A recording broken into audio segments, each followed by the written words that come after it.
The Crimson Arsenal. Paris, 1943. The rain fell in sheets across the cobblestones of Rue de Rivoli, each drop a tiny hammer striking the occupied city's broken heart. Elise Beaumont stood before the fogged mirror of her cramped apartment, applying lipstick with the precision of a surgeon.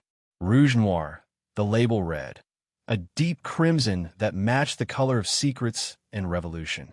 But this was no ordinary lipstick. You'll have one shot, her handler Maurice had told her 3 nights ago in the basement of an abandoned bookshop. The mechanism is delicate. A single 4.5mm bullet activated by twisting the base counterclockwise twice, then pressing the tip. Elise had been with the resistance for 18 months, ever since the Gestapo had dragged her younger brother Claude from their family home for the crime of distributing underground newspapers. She never saw him again. The grief had transformed into something harder, colder, a diamond forged under impossible pressure.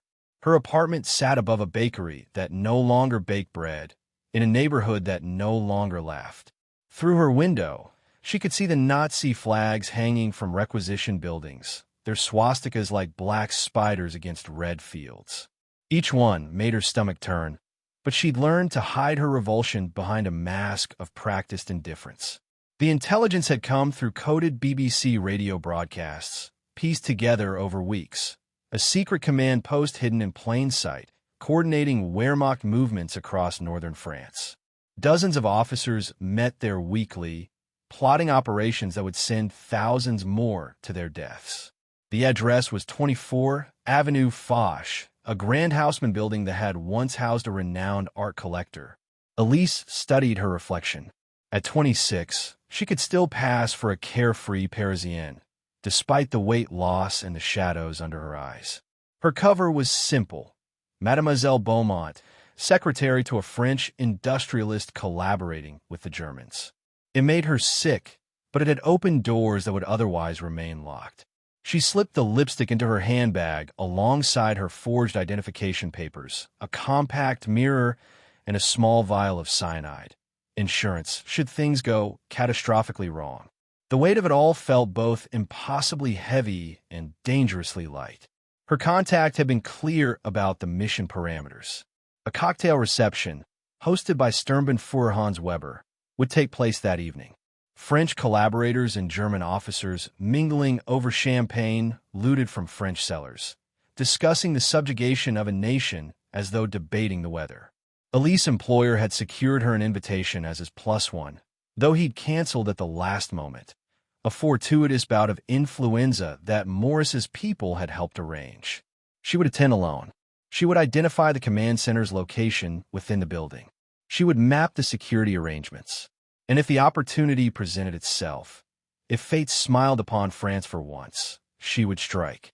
The lipstick gun was a marvel of miniature engineering, developed by Polish resistance members and smuggled through a network that stretched from Warsaw to London to Paris. It was nearly undetectable, too small and innocuous to raise suspicion even if her bag were searched. The Nazis would see a woman's vanity, never a weapon. Elise's hands trembled slightly as she fastened her pearl earrings, real ones, inherited from her grandmother. She steadied herself with a deep breath. Fear was natural. It meant she understood the stakes. What mattered was what she did despite the fear. At precisely 6 o'clock, she heard the knock. Her escort had arrived, a Wehrmacht lieutenant named Schmidt, who fancied himself cultured and had been making eyes at her for weeks. She would use his infatuation, as she'd learned to use everything else in this city of shadows and lies. She opened the door with her most winning smile, the lipstick gun nestled innocently in her bag. Guten Abend, Fräulein Beaumont, Schmidt said, offering his arm. You look absolutely ravishing. You're too kind, Lieutenant, she replied in flawless German, her accent polished in the language schools she'd attended before the war, back when learning German was an intellectual pursuit, not a survival skill. They descended into the night, toward Avenue Foch, toward the Nazi command post, toward a reckoning that had been building since the day her brother disappeared. Avenue Foch. The Mercedes staff car glided through the rain-slicked streets, its headlamps cutting through the blackness of the occupation-mandated blackout. Lieutenant Schmidt made polite conversation, seemingly oblivious to the way Elise's heart hammered against her ribs. She responded automatically, her mind cataloging every detail of their route, every German patrol they passed. Avenue Foch loomed before them, its grand buildings standing like sentinels of a lost era. Number 24 blazed with light, a defiant beacon in the darkened city, proof of power and impunity. The Nazis could illuminate the night, while ordinary Parisians huddled in darkness. It was a statement, cruel and clear. Guards flanked the entrance, their rifles held at attention, their faces hard beneath their helmets. Elise's pulse quickened as Schmidt presented their credentials. The guard's eyes lingered on her, assessing, calculating. She met his gaze with practiced confidence, the bored expression of a woman attending yet another tedious social function. The checkpoint cleared. They entered a world that seemed to exist in a different dimension from the suffering streets outside. Crystal chandeliers cast golden light across marble floors. The air smelled of expensive perfume, cigar smoke, and roasted meats, scents that had become foreign in a city slowly starving. "Impressive, is it not?" Schmidt said, guiding her toward the Grand Salon. "The Führer knows how to recognize architectural beauty, even in France." Elise wanted to spit that the Führer recognized only what he could steal, but instead she smiled demurely. Quite magnificent. The salon was crowded with uniforms and evening gowns, a grotesque masquerade where collaborators pretended they weren't betraying their nation with every handshake and toast. Elise recognized several faces: industrialists who'd grown fat on German contracts, politicians who'd traded principles for position, socialites who discovered that Nazi officers could be as charming as French ones, provided you didn't think too hard about what they did during the day. Her target stood near the fireplace. Sturmbannführer Hans Weber, a tall man with silver hair and the bearing of a Prussian aristocrat. He commanded the intelligence network that had decimated resistance cells across the region. The deaths of hundreds of patriots could be laid at his feet. "Lieutenant Schmidt." Weber's voice cut through the ambient conversation. "I'm pleased you could attend. And you brought a guest." "Mademoiselle Elise Beaumont, Sturmbannführer," Schmidt said with obvious pride. "She works with Henri Marchand's industrial concern." Weber's eyes swept over her with the clinical assessment of a predator. "Ah yes, Marchand. His factories have been most cooperative." "A pleasure, mademoiselle." He kissed her hand, and it took every ounce of Elise's training not to recoil. His lips felt like ice against her skin. "The pleasure is mine, Sturmbannführer," she said, her voice honey-sweet. "Lieutenant Schmidt has told me so much about the important work being done here." "Has he?" Weber's tone carried a note of warning, directed at Schmidt. "The lieutenant is sometimes too enthusiastic in his descriptions of our operations." Schmidt paled slightly. "I would never compromise security, Sturmbannführer. I merely mentioned." "I'm sure it's nothing," Weber interrupted, his smile not reaching his eyes. "Come, let's enjoy the evening. Mademoiselle, may I offer you champagne?" As Weber led them toward the bar, Elise's mind raced. She needed to separate from Schmidt, to explore the building, to identify where the command post was actually located. This grand salon was merely the public face. Somewhere in this building, behind locked doors, the real machinery of occupation hummed. "Tell me, mademoiselle," Weber said, handing her a crystal flute, "how does a young woman of your obvious refinement find herself working for the likes of Marchand?" The question was casual, but Elise heard the test beneath it. "One must be practical in these times, Sturmbannführer. My family lost much in the chaos of 1940. I'm fortunate to have employment at all. No family remaining. A mother in Marseille. My father died years ago." The lie came smoothly. Her mother was actually in London, having fled in 1941, working for de Gaulle's Free French. "And siblings." Her throat tightened. "A brother. He left France in 41. I haven't heard from him since." Weber's expression softened, or gave the appearance of softening. "These are difficult times. Family scattered, loyalties tested. But France and Germany, working together, can build something new from the ashes. Don't you agree?" Elise lifted her champagne glass, using the moment to compose herself. To the future, she said neutrally. They drank, and Elise felt the weight of the lipstick in her handbag like a burning coal. One bullet, one chance. But first, she needed information. The evening progressed with agonizing slowness.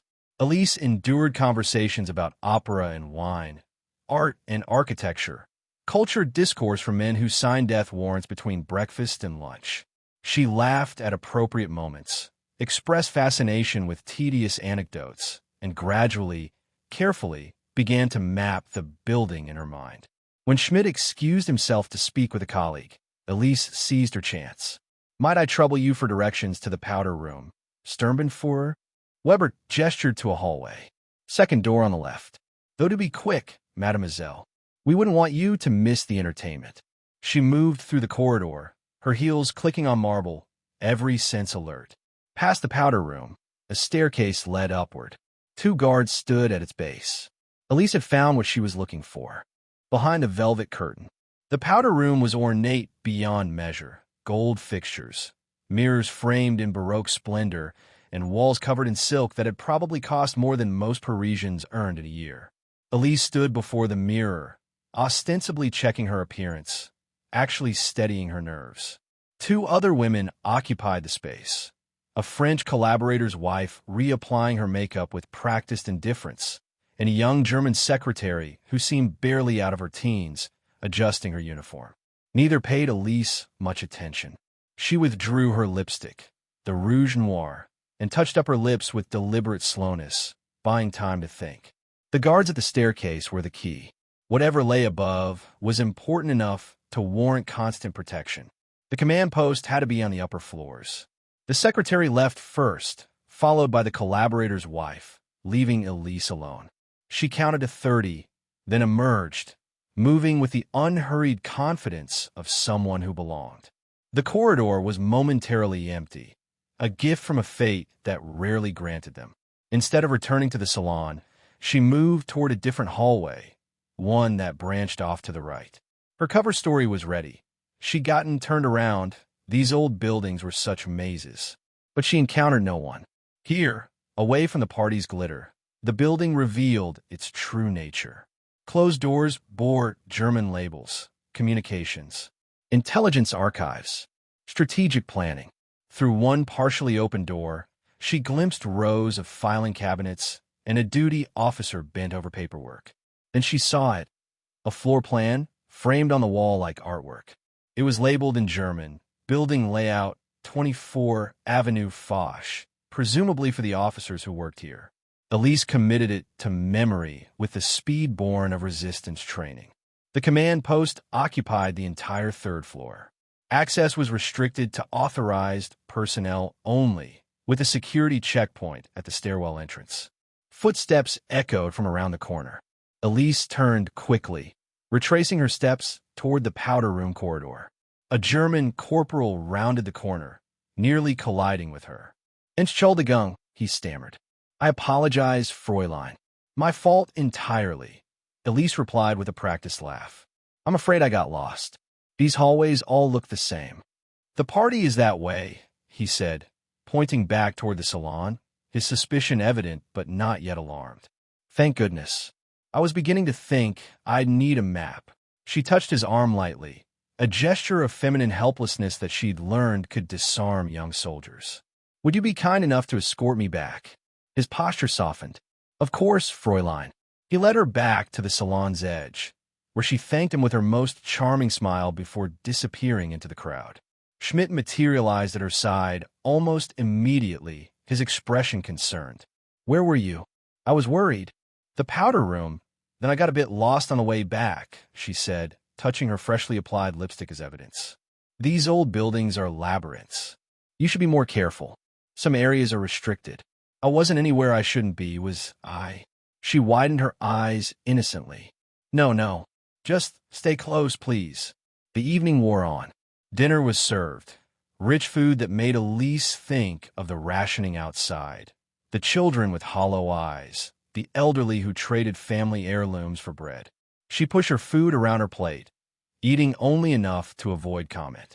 Weber gave a speech praising Franco-German cooperation, the words sounding hollow in the cavernous room. Officers applauded. Collaborators beamed. Elise's hand drifted to her handbag, feeling the outline of the lipstick gun. Not yet. Not here, surrounded by dozens of armed soldiers. She needed Weber alone, or nearly so.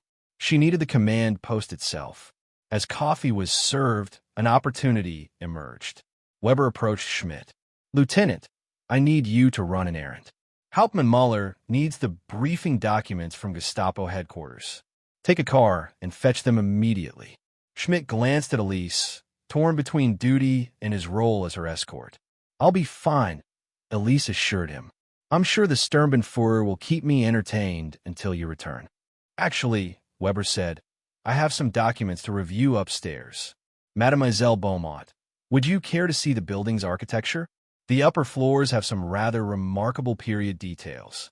Elise's heart stopped, then started again at double speed. This was it, the opportunity she needed, handed to her like a gift. "Or a trap." "I'd be delighted," she said. Schmidt departed reluctantly. Weber offered Elise his arm. Together, they moved toward the guarded staircase. The soldiers snapped to attention, standing aside as Weber passed. One of them gave Elise a curious look, but said nothing. The Sturmbannführer's companion was beyond question. They climbed the marble stairs, each step taking Elise closer to her target and further from any escape route. The second floor was quiet, filled with offices now empty for the evening. They continued upward. The third floor was different. Here, the opulence gave way to functionality. Maps covered the walls, detailed tactical maps of France, marked with German positions, resistance activity, strategic targets. The command post. "Impressive, isn't it?" Weber said. "From this room, we coordinate operations across 6 departments. Every resistance cell we've dismantled, every arms cache we've discovered, every saboteur we've captured, it all flows through here." He moved to a large map table, pointing out positions. "Your brother, mademoiselle, you said he left France in 41. The question hung in the air like a blade. The dance of deception. Elise felt the temperature in the room drop, though the radiators continued to pump heat through the command post. Weber's question about her brother wasn't casual. It was surgical, precise, designed to cut through her carefully constructed cover story. "Yes," she said, keeping her voice steady. "I received a letter shortly after he left. He was afraid, I think. So many young men were leaving then." "Afraid of what, exactly?" Weber circled the map table, his fingers trailing across the marked positions of German forces. France was at peace. The fighting was over. Afraid of the future, perhaps. The uncertainty. Elise moved closer to the windows, affecting interest in the view over darkened Paris. In reality, she was calculating distances, exits, angles.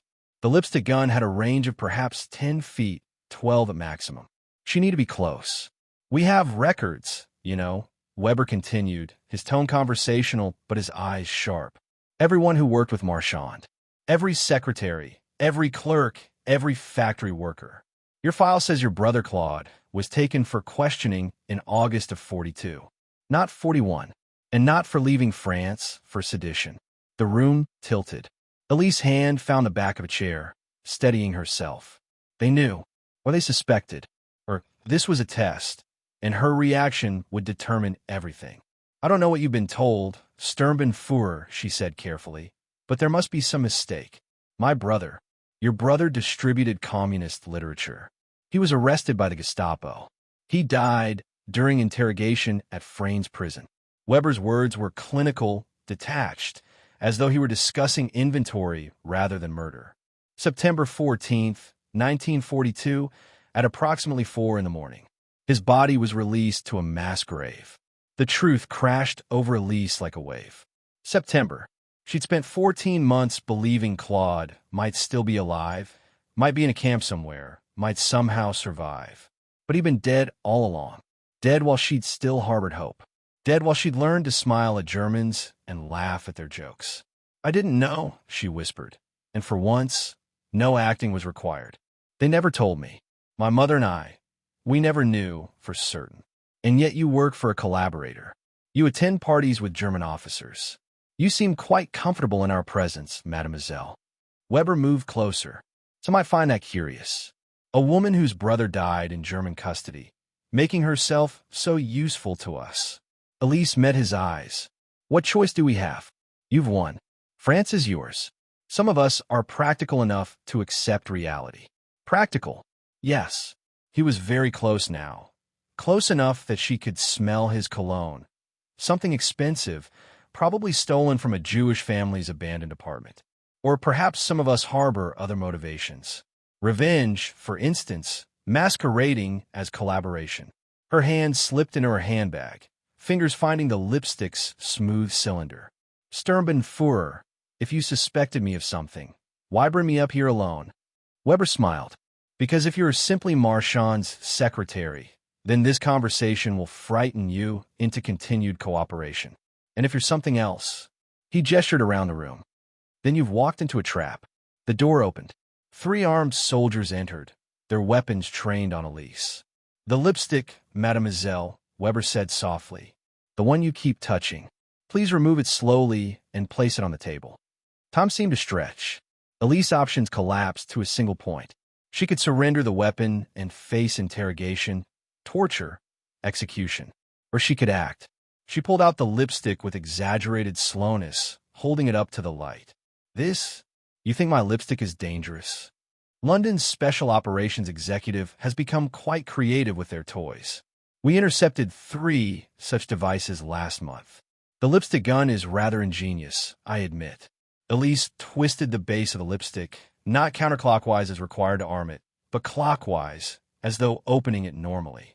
The tip extended, showing the rouge stick, harmless and ordinary. You see? Just lipstick. Though I'm flattered you think I'm interesting enough to be a British agent. She applied it to her lips slowly, deliberately, making it a performance.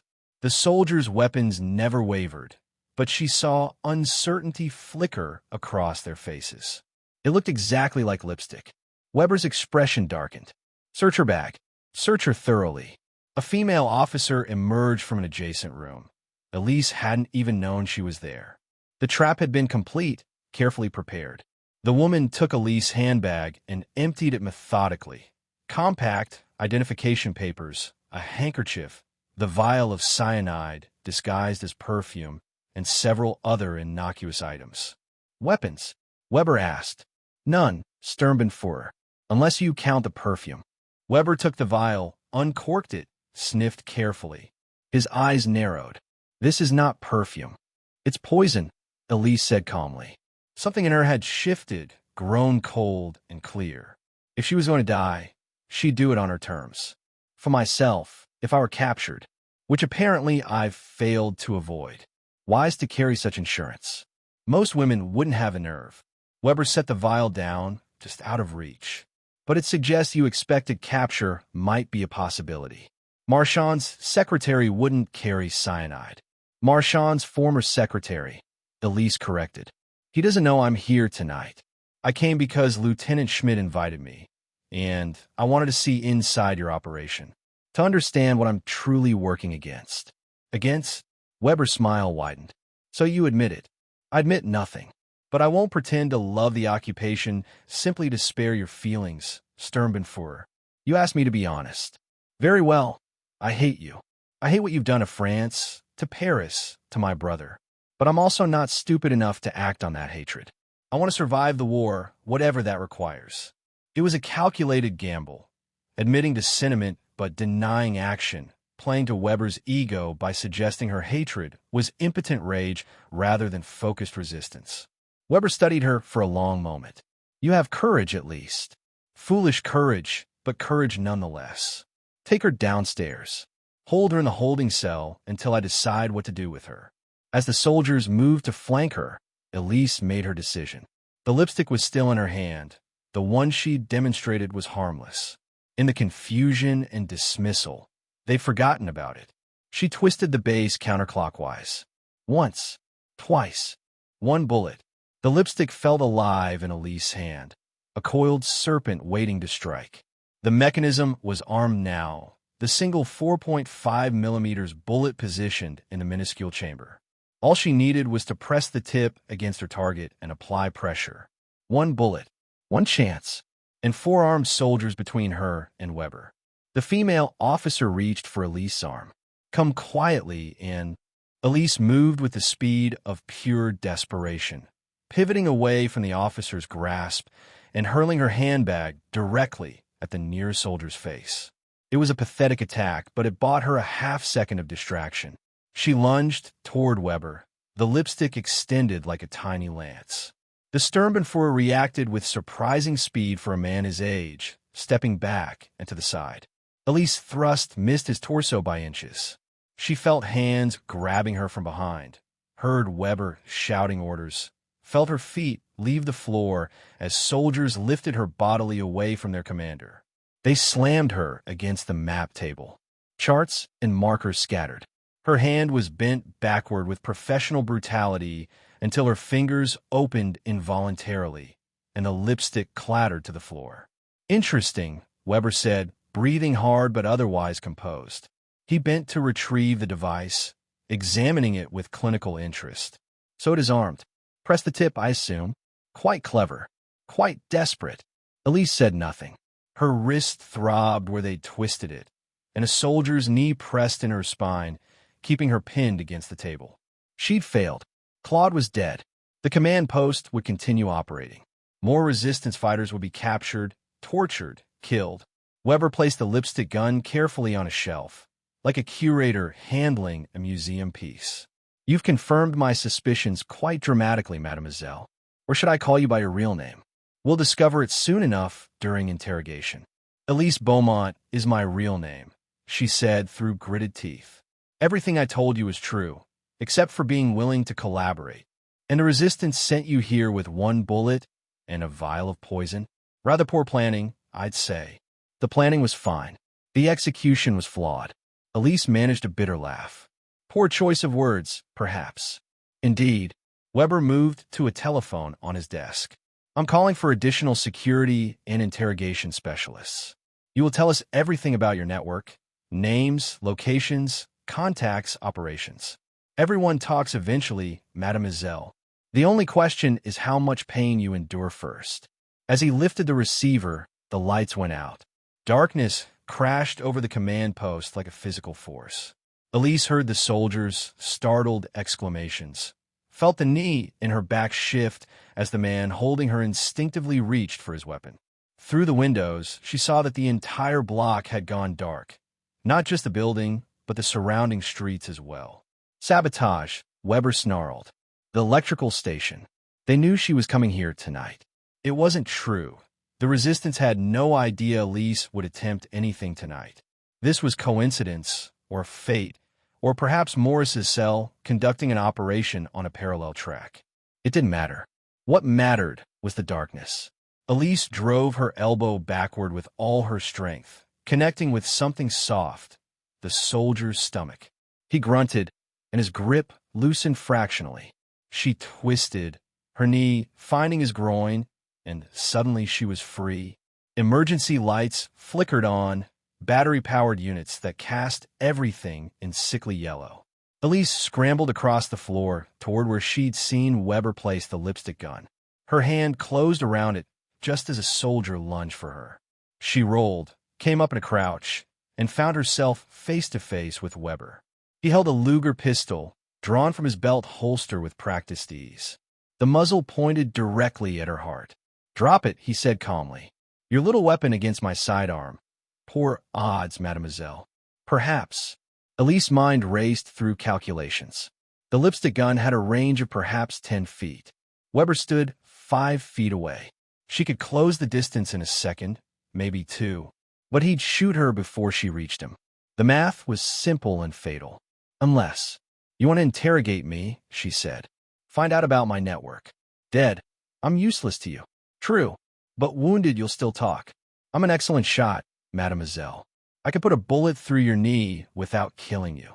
His finger tightened on the trigger. "Last chance. Drop the weapon." Elise looked at the lipstick in her hand, then at Weber's face. The face of a man who'd killed her brother, who'd orchestrated the deaths of hundreds of her countrymen, who represented everything monstrous about the occupation. She dropped the lipstick.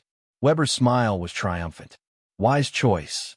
Now, the explosion came from below, a thunderous roar that shook the building's foundations. The floor buckled. Plaster rained from the ceiling. Weber staggered, his pistol wavering. Elise didn't think.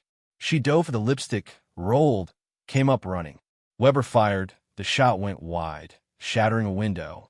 She ducked behind a filing cabinet as he fired again. But now other sounds filled the night. Gunfire from the floors below, shouting in French, the distinctive crack of grenades. The resistance. Somehow, impossibly, they'd launched an assault on the command post. Reinforced the lower floors. Weber was shouting into a field radio now, tactical commander again. All units converge on Avenue Foch immediately. Elise saw her chance. With the soldiers focused on a larger attack, she moved like a shadow along the wall, working her way closer to Weber. He was barking orders, coordinating the defense, his back partially turned. 5 feet. 4 feet. 3 feet. She burst from cover, the lipstick gun extended. Weber spun, raising his Luger. For an instant, they stood frozen. Spy and spymaster, 2 players in a game played for the highest stakes imaginable. Elise pressed the lipstick's tip against Weber's chest and squeezed. Aftermath of Crimson. The lipstick gun fired with a sound barely louder than a champagne cork popping. The 4.5mm bullet, though tiny, was devastating at point-blank range. It punched through Weber's uniform jacket, through his shirt, and directly into his heart. The Sturbenführer's eyes widened in shock. His mouth opened, but no words emerged, only a small trickle of blood. The Luger fell from his fingers, clattering on the wooden floor. He took one stumbling step backward, then another, before collapsing against the map table and sliding to the floor. Elise stood frozen, the empty lipstick still gripped in her hand, watching as the light faded from Weber's eyes. She'd imagined this moment countless times since learning of Claude's death, but the reality was different. Not triumphant or satisfying, just heavy and final and irrevocable. Gunfire erupted behind her. The soldiers, recovering from their shock, were reaching for their weapons. Elise dove behind Weber's desk as bullets chewed through the wood. She grabbed Weber's fallen Luger. At least now she had a real weapon. The door burst open and 3 figures in civilian clothes stormed in, submachine guns blazing. Resistance fighters. The soldiers never had a chance. In seconds, the command post was secured, littered with bodies and spent shell casings. Elise. One of the fighters pulled off his cap, revealing a familiar face. Maurice, her handler, looking older and harder than when she'd last seen him. Christ, girl, when you didn't check in, we thought you were compromised. I was. She stood on shaking legs, still clutching the Luger. Weber knew. We're suspected. I don't know how much he told his superiors.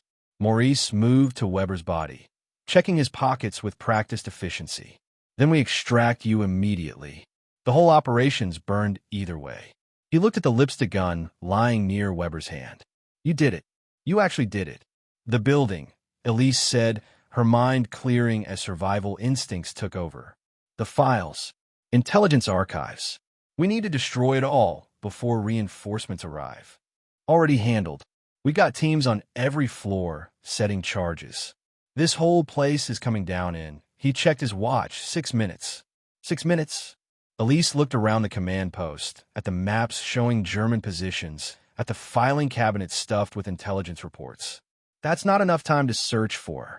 It's enough time to get out alive, Maurice interrupted. We've got what we came for. You and Weber dead. The rest is bonus. Now move. They ran for the stairs, descending through a building that had transformed into a war zone. German soldiers and resistance fighters exchanged fire in the corridors. Bodies lay sprawled on the elegant marble floors.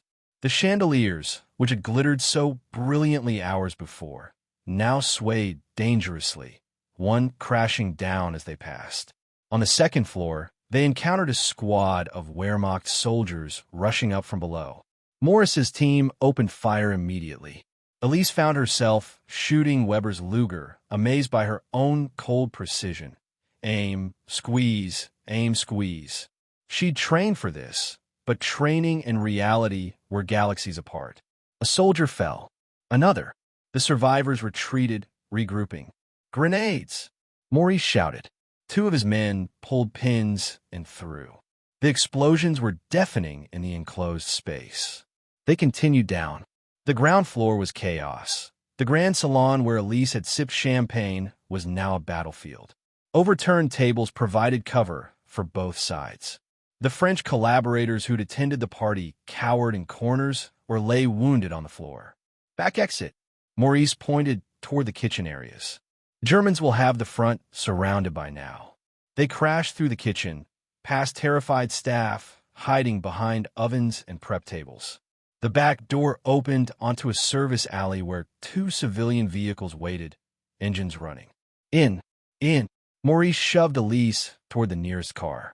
She tumbled into the back seat, followed by two other fighters. Maurice took the front passenger seat, and the driver, a young woman Elise didn't recognize, gunned the engine. They roared out of the alley just as German reinforcements arrived from the opposite direction.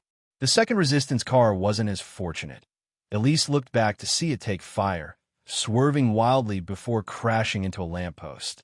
"Don't look," Maurice said. They knew the risks. The building behind them erupted in a series of explosions. Even from 3 blocks away, Elise felt the shockwave. Flames shot from windows as the carefully placed charges detonated, bringing down 3 floors of Nazi command infrastructure in a carefully choreographed demolition. Avenue Foch burned. The command post was gone, and with it, Sturmbannführer Hans Weber, architect of so much suffering, now nothing more than ash and rubble. They drove through the night-darkened streets, navigating by memory and the occasional hooded flashlight. German vehicles screamed past, racing toward the burning building. Patrols were being mobilized across the city. By morning, Paris would be under complete lockdown. "Safe house is compromised," Maurice said, listening to a radio transmitter. "We're going to fallback position. Belleville." The driver nodded and changed course, taking them into the working-class neighborhoods of eastern Paris. Here, the streets were narrower, more labyrinthine, easier to lose pursuit. They abandoned the car several blocks from their destination, continuing on foot through passages Elise barely recognized. Maurice led them through a courtyard, down a basement entrance, and into what appeared to be an abandoned workshop. Only when they descended into a sub-basement, a space that had probably been used for storage before the war, did Maurice allow them to stop. "Safe," he said. For now. Elise collapsed against a wall, her legs finally giving out. The adrenaline was fading, leaving behind a bone-deep exhaustion and a trembling she couldn't control. Maurice crouched beside her. "You did good, Elise. Better than good." Weber was responsible for the capture of more resistance fighters than any other German in France. Killing him will save dozens of lives. "My brother," she said quietly. "Weber told me. Claude died in September 42, at Fraines." Maurice's face softened. "I'm sorry. I knew, but I didn't know how to tell you." "You should have. Perhaps. But would you have been able to do what you did tonight if you'd been grieving openly?" Elise didn't answer. She knew he was right and hated him for it. The network unravels. The safe house was cramped and cold, heated only by a small coal stove that smoked whenever the wind changed. Elise spent 3 days there, hiding in the basement while German forces tore Paris apart, looking for Weber's killers. The reprisals were swift and brutal. The Nazis arrested hundreds on suspicion of involvement. 50 hostages were shot at Mont Valérien. Entire neighborhoods faced collective punishment. The collaborationist newspapers screamed for vengeance, calling the attack an act of Judeo-Bolshevik terrorism. Maurice brought news from the world above, each visit carrying fresh horrors. "They've identified you," he said on the second day. "Your cover with Marchand is completely blown. The Gestapo raided your apartment. They've arrested your landlady, your neighbors, anyone who might have helped you." Elise felt sick. Madame Chevrolet? She's 70 years old. She knew nothing. They don't care. It's about sending a message. Maurice handed her a newspaper. Her photograph was on the front page, a grainy image that looked several years old, probably from her university days. The headline identified her as wanted terrorist, Elise Beaumont, murderess of Sturmbannführer Weber. At least I got the name right, she said bitterly. We need to move you out of Paris. London is arranging extraction, but it'll take time. Maybe a week, maybe 2. What about the others? The team that attacked the command post. Morris's expression darkened. 3 dead at the scene. 2 captured. They died during interrogation before they could talk. The rest are scattered across the city, laying low like you. And the operation? Was it worth it? Weber is dead. The command post is destroyed. They lost months of intelligence archives. Yes, Elise, it was worth it. He paused. Though London is asking questions about how you ended up alone with Weber in the first place. Some people think you got lucky. Others think you took an unauthorized risk. Does it matter? The mission succeeded. It matters if you want to continue working with us. London doesn't like loose cannons, even successful ones. Over the following days, the safe house became more crowded as other resistance fighters arrived, seeking shelter from the German dragnet. Elise learned that the attack on Avenue Foch had been planned for weeks, triggered early when Maurice realized she'd been walking into a trap. We had intelligence that Weber was suspicious of you, he explained. One of our contacts in the German administration overheard conversations. When Schmidt took you to Avenue Foch, we mobilized everything we had. You used me as bait. We used an opportunity. There's a difference. Not from where I'm standing. The arguments were heated, but ultimately pointless. This was the resistance, brutal, pragmatic, operating by its own moral calculus. Elise had chosen this path when she'd first contacted Maurice 18 months ago. Complaining about the rules now seemed naive. On the 5th day, a woman arrived whom Elise recognized. Simone, another agent she'd worked with on previous operations. But Simone's face was haggard, her eyes hollow. They got Jacques, she said without preamble. The Gestapo. They've had him for 3 days. Jacques was Morris's lieutenant, a man who knew the names and locations of every safe house in the network, every contact, every operation.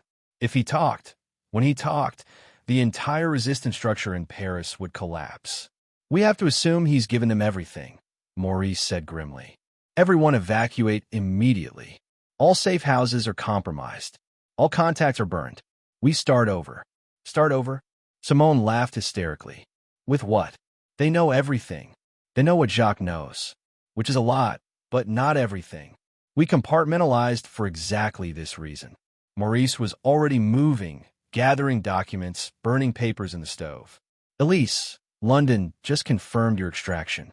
Tonight, you need to be at the rendezvous point by midnight. Where? Père Lachaise Cemetery. There's a tomb near the northeast wall. Félix de Beaujeu. Inside, there's a passage to the catacombs. From there, you'll be guided to a Lysander pickup outside the city. It was a route Elise had heard about, but never used. The catacombs beneath Paris were a maze where the resistance moved unseen, though the Germans had begun mapping and patrolling them. What about you? She asked Maurice. I'm staying. Someone needs to rebuild the network. You'll be killed. Perhaps. But France needs people willing to die for her, Elise. That's the price of resistance. As evening fell, Elise prepared for the journey. They gave her new clothes, a plain dress, working woman's shoes, a coat that had seen better days. No identification papers. If stopped by a patrol, she'd have to run. Simone walked with her for the first part of the journey, guiding her through neighborhoods that had become unfamiliar through fear. The streets were quieter than Elise remembered, as though Paris itself were holding its breath. I envy you, Simone said. Getting out, going to London. It doesn't feel like escape. It feels like abandonment. France will still be here when you return. Probably worse than when you left, but still here. That's something. They parted at a bridge over a dry canal. Elise continued alone, moving through shadows, avoiding the main boulevards where German patrols were most frequent. Twice she heard vehicles approaching and pressed herself into doorways, heart hammering, waiting for them to pass. Père Lachaise Cemetery loomed before her, its walls high and forbidding. The gates were locked. Curfew had been in effect for hours, but the resistance had shown her a section where the stones were loose. She climbed carefully, dropped into the cemetery proper, and found herself among the dead. The tombs rose around her like a stone city, ornate and crumbling, bearing names of people who'd been famous once, but were now forgotten. Elise walked among them, searching for Felix de Beaujeu, wondering if she too would become just a name carved in stone. She found the tomb near the northeast wall, exactly as Maurice had described. The door opened with surprising ease, well-oiled hinges, maintained by the resistance. Inside, stairs led down into darkness. Elise descended, leaving Paris behind, descending into the bones of the earth. The price of freedom. The catacombs were exactly as Elise had imagined them. Narrow passages lined with skulls and femurs, arranged in geometric patterns by long-dead workers who turned mass graves into strange art. Her flashlight beam danced across empty eye sockets and grinning jaws, thousands upon thousands of Parisians who died in centuries past. Mademoiselle Beaumont. A voice emerged from the darkness ahead. A figure materialized, a man in his 50s, wearing a worker's coveralls, carrying a hooded lantern. Yes, Elise confirmed, using the passphrase Maurice had taught her. The bones remember what the living forget, and the dead keep secrets the living cannot, the man completed. I'm Philippe. I'll guide you to the extraction point. Stay close and step where I step. These tunnels are dangerous if you don't know them. They walked for what felt like hours, though Elise's watch showed only 40 minutes had passed. The passages twisted and branched, forming a maze that would have been impossible to navigate alone. Philippe moved with the confidence of someone who'd walked these routes countless times. How long have you been doing this? Elise asked. Since 1941. I'm a sewage worker, was a sewage worker before the war. I know every tunnel under Paris, every catacomb, every forgotten cellar. The Germans, they're afraid of what's beneath their feet. Good French earth, swallowing them up. They emerged into a larger chamber where 3 other people waited, 2 men and 1 woman, all evacuees like Elise. No one spoke, obeying Philippe's instructions for silence. From here, they followed him through a series of increasingly crude tunnels until finally, Philippe pushed open a wooden door disguised to look like part of the stone wall. Fresh air rushed in, cold and clean after the tomb smell of the catacombs. They were in the countryside outside Paris, emerging near a small barn. A 3/4 moon provided just enough light to see by. The aircraft will arrive in 30 minutes, Philippe said. It will land in that field. He pointed to an open expanse of grass, and will remain on the ground for no more than 2 minutes. When you hear the engine, run to it. Don't wait, don't hesitate. The pilot won't wait for stragglers. What about lights? A signal, one of the men asked. 3 flashlights, arranged in an L pattern. I'll handle that. You just run when the time comes. They waited in the barn, not speaking, each lost in their own thoughts. Elise wondered what the other stories were, what they'd done to earn evacuation to England. Had they killed Germans too? Sabotaged factories? Stolen secrets? Or were they simply people who knew too much, whose capture would unravel too many networks? The drone of an aircraft engine reached them, a distinctive sound, different from the German bombers that occasionally passed overhead. Philippe immediately ran to the field, placing his flashlights in a prearranged pattern. Now, he hissed.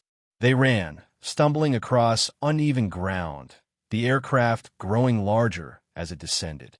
It was a Lysander, a single-engine British plane designed for exactly this kind of operation, landing in rough fields, picking up agents, taking off again before German patrols could respond. The plane touched down with barely a bounce, its propellers still spinning. The pilot kept the engine running as a door opened in the fuselage. Philippe practically threw the first evacuee aboard, then the second, then the third. Elise was last. As she reached the aircraft, Philippe grabbed her arm. For France, he said simply. For France, she echoed, then climbed aboard. The pilot didn't wait for anyone to settle. The Lysander was already moving, picking up speed, racing across the field. Elise fell into a seat as the plane lifted off, climbing steeply into the night sky. Through the small window, she watched Paris recede, a dark patch on the landscape, marked only by the glow of fires still burning at Avenue Foch. The flight to England took 3 hours. No one spoke. The engine noise was too loud anyway, and what was there to say? They were survivors, but survival came with costs measured in friends lost, innocents destroyed, pieces of themselves left behind in occupied France. They landed at Tangmere Aerodrome in Sussex as dawn was breaking. Royal Air Force personnel met them with blankets and tea. Everything seemed impossibly normal. Soldiers joking with each other, morning birdsong, the smell of bacon from the officers' mess. A British intelligence officer, a woman in her 30s wearing a crisp uniform, approached Elise. "Miss Beaumont, I'm Captain Wilson, SOE. Welcome to England. We've been following your case with great interest." "My case?" "The assassination of Sturmbannführer Weber." London won a full debriefing. Everything you know about German operations in Paris, their security procedures, how the command post was organized, all of it. Over the following weeks, Elise told her story again and again to different officers, different agencies. British intelligence wanted to know about German deployments. The Free French wanted to know about resistance networks. The Americans, newly arrived in the war, wanted to know everything. She was debriefed, praised, analyzed, and ultimately given a choice: return to France on another mission, or stay in England working for de Gaulle's government in exile. "You've earned rest," Captain Wilson told her. "What you did was extraordinary. But we need experienced agents. The war isn't over." "Not nearly." Elise stood at a window overlooking the English Channel, thinking of Paris, of Maurice still fighting in the shadows, of Claude buried in a mass grave, of Weber lying dead beneath rubble on Avenue Foch.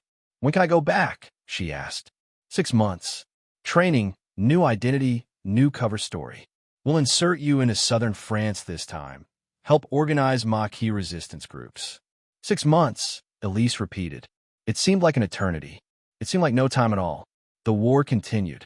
Weber was dead, but 1,000 others remained, occupying her country, oppressing her people. The work was far from finished.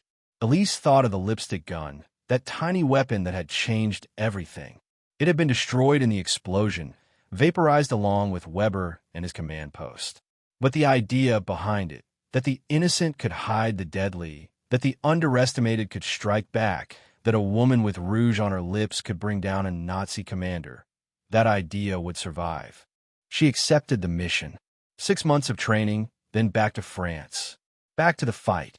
"There's one more thing," Captain Wilson said, producing a small case. "We salvaged these from your apartment before the Gestapo arrived. Your contact thought you'd want them." Inside the case were photographs. Elise's family before the war, Claude grinning at the camera, their mother smiling, their father, dead now for nearly a decade, looking proud in his professor's robes. Elise held the photographs, feeling the weight of what had been lost and what still needed to be protected. Claude was gone. Paris was occupied. But France endured, and so would she. The war would end eventually. The Nazis would fall. And when it was over, when peace finally came, there would be stories to tell. Stories of resistance and courage, of ordinary people doing extraordinary things. Stories of female spies with lipstick guns who refused to surrender, who fought back with whatever weapons they could find, who proved that even in the darkest times, hope survived. Elise tucked the photographs into her jacket, next to her heart, and turned from the window. There was work to do.